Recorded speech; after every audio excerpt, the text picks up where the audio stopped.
Déjame que investigue las últimas células de tu cuerpo, los últimos rincones de tu alma.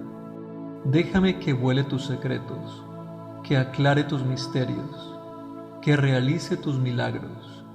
Consérvate, presérvate, angústiate, sufre el amor, espérame. Aunque suene romántico este poema de Jaime Sabines, su primer objetivo no es tan simple. Investigar las células es una tarea muy compleja y aún hoy en día se siguen estudiando muchos aspectos que se desconocen de esta maravillosa estructura.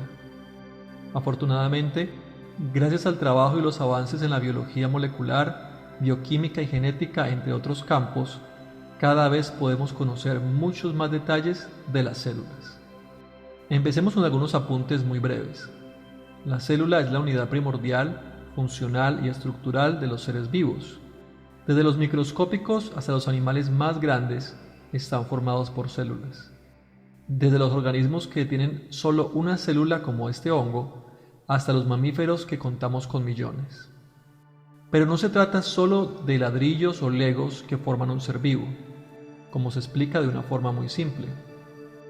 La célula en sí misma es dinámica, tiene la capacidad de crecer, reproducirse, especializarse, responder a estímulos y adaptarse a los cambios. Para que cualquier ser vivo pueda sobrevivir se requiere de diferentes procesos, los cuales son llevados a cabo por muchos tipos de células especializadas diferentes, funcionando coordinadamente. Estas funciones son extremadamente complejas y variadas, desde las relacionadas con la alimentación, la detoxificación, el movimiento, la reproducción, el soporte o la defensa frente a patógenos, hasta las relacionadas con el pensamiento, las emociones o la conciencia. Otro dato interesante acerca de las células es su tamaño.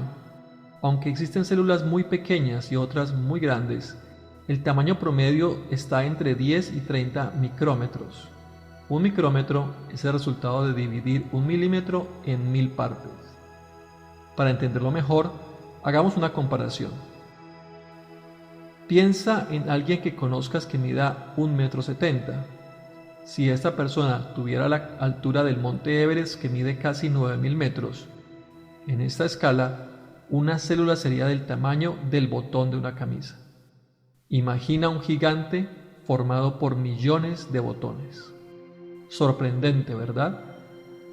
Podríamos seguir mencionando muchas cosas interesantes acerca de la célula, pero ahora vamos a conocer un poco acerca del transporte celular.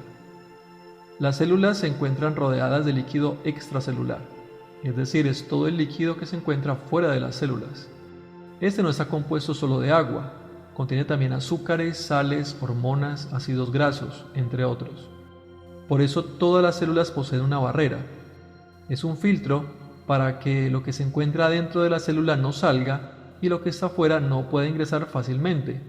Esta barrera se llama membrana celular y solo permite el ingreso y salida de algunos compuestos y además es la encargada de que la célula mantenga su forma. Por eso se dice que es una barrera semipermeable. La membrana celular está formada por una bicapa fosfolipídica, en otras palabras, una doble capa de fosfolípidos. En esta imagen, los fosfatos son esas cabezas redondas, los cuales tienen una propiedad hidrofílica, por lo que son atraídos por el agua, organizándose hacia la parte exterior e interior de la célula en contacto con el líquido extra e intracelular. Mientras que, como bien sabemos, los lípidos son hidrofóbicos. En este caso, vemos las colas lipídicas que al ser repelidas por el agua se unen al interior de la membrana. Además de los fosfolípidos, la membrana celular contiene proteínas y moléculas de colesterol y glucosa. Es importante saber que la membrana celular tiene una carga eléctrica, por lo que no permite el ingreso directo de moléculas que tengan carga eléctrica. Las repele, como pasa con dos imanes de diferentes polaridades. Pero la célula necesita que ingresen algunas moléculas para su funcionamiento y también necesita que salgan algunas moléculas y compuestos hacia el exterior. ¿Cómo lo logra? Mediante el transporte celular. el cual se divide en dos grandes tipos: transporte pasivo y transporte activo. El transporte pasivo tiene dos características principales. La primera es que no utiliza energía de la célula para funcionar, ya que, como mencionamos, esta membrana es semipermeable y por lo tanto a través de unos pequeños espacios en la membrana permite el paso de algunas moléculas pequeñas sin carga eléctrica. La segunda característica es el transporte pasivo, es que se realiza a favor del gradiente, lo que significa que pasa de una zona de mayor concentración a una de menor concentración. Entonces, si la cantidad de dicha molécula es mayor afuera de la célula que adentro, podrá ingresar fácilmente al interior a través del transporte pasivo. En el caso de que la concentración sea mayor en el interior de la célula, podrá salir fácilmente. Dentro del transporte pasivo encontramos varios tipos.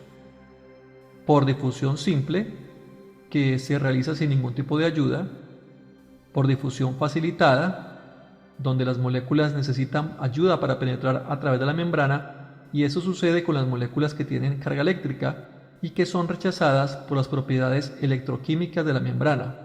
Por lo tanto, utilizan proteínas transportadoras para ingresar a la célula. En otras palabras, aunque ingresen a favor del gradiente, necesitan ayuda. Filtración. Es simplemente el proceso de separación de sólidos y líquidos que realiza la membrana, dejando pasar solo los líquidos.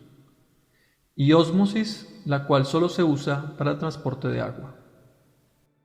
Para entender la difusión simple vamos a utilizar el siguiente ejemplo. Ahora imagina que tenemos dos tanques conectados entre sí, como en la imagen, y en este espacio que los une vamos a poner un filtro con unos pequeños orificios.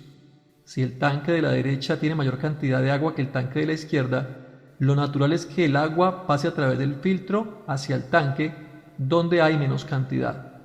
Esto es lo que se conoce como transporte a favor del gradiente. Así funciona la difusión simple en la membrana celular, que es como este filtro. Ahora miremos un ejemplo práctico en transporte del etanol, una molécula que todos conocemos como alcohol etílico y que está presente en las bebidas alcohólicas. Después de ingerirlo, se absorbe en el estómago e intestino.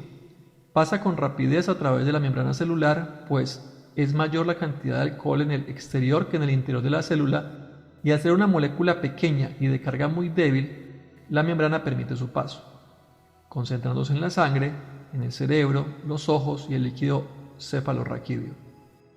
En este caso, se cumplen las características de transporte celular pasivo a favor del gradiente que hemos visto antes. Esa es la razón por la cual sentimos los efectos del alcohol rápidamente en nuestro cuerpo, y el que pueda cruzar tan fácilmente la membrana conlleva también graves riesgos cuando consumimos alcohol hasta embriagarnos o por espacios largos de tiempo, pues el alcohol afecta el transporte de oxígeno hacia las células cerebrales, llamadas neuronas, y además permite un aumento no saludable de la cantidad de calcio que ingresa a las mismas, lo cual se ha comprobado causa la muerte de las neuronas o la pérdida de sus axones, dendritas y sinapsis, impidiendo la comunicación con otras neuronas. Todo eso tiene como consecuencia un deterioro cognitivo o de la memoria, además de reportarse déficit de atención, deterioro en la memoria de trabajo, velocidad de procesamiento, habilidades visuales espaciales, fluidez verbal, entre otros. Ahora hablemos del transporte activo. En la membrana celular, este tiene características contrarias al pasivo, pues se requiere un gran gasto de energía para realizarse, ya que se lleva a cabo en contra del gradiente de concentración, pasando de un área de menor concentración a una de mayor. Existen varios tipos de transporte activo. El transporte activo primario. El más conocido de todos es la bomba de sodio-potasio, que permite mantener la carga eléctrica de la célula estable, al introducir dentro de la célula 2 iones de potasio, a la vez que expulsa 3 iones de sodio hacia el exterior. Este tipo de transporte utiliza moléculas de ATP como energía. El transporte activo secundario utiliza energía, pero no en forma de ATP. Un ejemplo es la bomba de sodio-calcio, que mantiene estable el nivel de calcio en el exterior de la célula. Para ello ingresan 3 iones de sodio y sale 1 de calcio. Al ingresar el sodio lo hace a favor del gradiente, y produce energía para permitir el transporte del calcio. La endocitosis. En este caso se forman vesículas en la membrana celular y dentro de esas vesículas se transportan las partículas desde el exterior hacia el interior de la célula. Cuando se transportan sólidos como microorganismos o restos celulares que son digeridos en el interior de la célula por enzimas, se le conoce como fagocitosis. Y cuando se trata de líquidos o partículas disueltas se llama pinocitosis. La exocitosis utiliza igualmente vesículas, pero en este caso las vesículas se forman al interior de la célula y son transportadas hacia el exterior a través de la membrana. Volviendo al ejemplo de los tanques, imagina que el tanque de la izquierda ahora tiene la cantidad de agua que ves en la figura, pero el tanque de la derecha sigue teniendo mayor cantidad y necesitamos pasar agua hacia el tanque de la derecha. Bueno, debido a que el tanque de la derecha tiene más cantidad, no puede pasar por el filtro, así que digamos que cerramos ese filtro porque no nos sirve para lo que necesitamos. ¿Cuál es la solución? Podemos instalar un tubo, pero en este caso el agua no pasaría naturalmente, así que también necesitaríamos una bomba, una especie de aspiradora para poder llevar el agua de un tanque al otro, y para que ese sistema funcione se necesita un motor, el cual consume energía. Esa es una forma básica de entender por qué se necesita gasto de energía para el transporte activo. Veamos un ejemplo en nuestro cuerpo, el transporte de serotonina.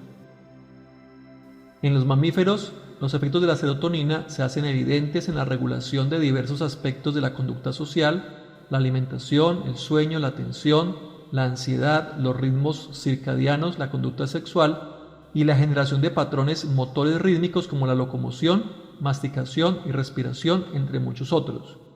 Así que es un neurotransmisor y neuromodulador muy importante. Para la liberación de serotonina desde el cuerpo de las neuronas serotonérgicas, lo primero que sucede es que dicha neurona recibe impulsos provenientes de otras neuronas y debido a esa estimulación inicia la fusión de cientos de miles de vesículas llamadas de núcleo denso, pues contienen grandes cantidades de serotonina que luego de atravesar la membrana son liberadas al medio extracelular, hasta encontrar neuronas con receptores de serotonina para su utilización. Es simplemente maravilloso entender un poco más este proceso fundamental para nuestro bienestar mental, ya que se ha comprobado que en los humanos las alteraciones en el sistema serotonérgico están relacionadas con trastornos conductuales y neurológicos, que incluyen los trastornos alimenticios, la depresión, la epilepsia, la esquizofrenia y la ansiedad. En resumen, hemos visto que la membrana celular es una barrera que permite el ingreso y salida de algunas moléculas para el correcto funcionamiento de nuestras células. Existen dos tipos principales de transporte: el pasivo, que no utiliza energía pues se realiza a favor del gradiente, y el activo, que requiere gasto de energía pues se realiza en contra de ese gradiente de concentración. Además, hemos visto un ejemplo concreto de cada tipo de transporte. Ese es un tema muy amplio y no es el objetivo abarcar todo en este video, pero espero que te haya servido para comprender un poco más los mecanismos y sobre todo la importancia del transporte celular y maravillarnos de todos esos procesos que realiza nuestra célula diariamente para que podamos vivir de la mejor manera.